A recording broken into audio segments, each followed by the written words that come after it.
बिलासपुर जिला के मस्तूरी क्षेत्र के अमलडीहा रेत घाट में लगातार अवैध रेत उत्खनन चलत है।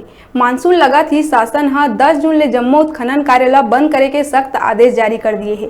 ओकर बावजूद 25 दिन बीत जाए के बाद घलो अवैध रेत उत्खनन जारी है। भारी भरकम गाड़ी के दिन रात चले ले रोड गड्ढा में तब्दील हो गए है। जोंधरा ले अमलडीहा तक के रोड पूरा तरह ले टूट के जर्जर हो गए है। राहगीर मन के मानिन त उनकर चलना दुभर हो गए है। कई बार बड़े दुर्घटना के शिकार होकर उमन ला कीमत चुकाए बर पड़थे, लेकिन मजाल है कि विभागीय अधिकारी कोनो कार्रवाई कर सके। अधिकारी मन के सुस्त रवैया मस्तूरी क्षेत्र में बार बार देखे बर मिलथे।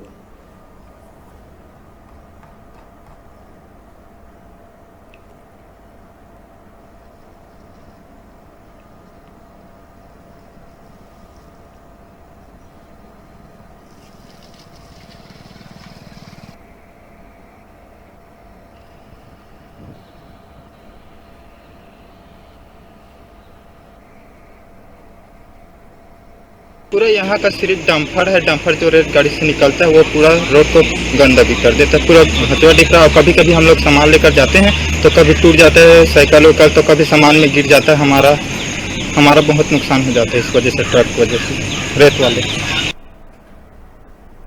बेरा है छोटे से ब्रेक लेके आपन दिखत रहा न्यूज़ 36 छत्तीसगढ़ के आवाज।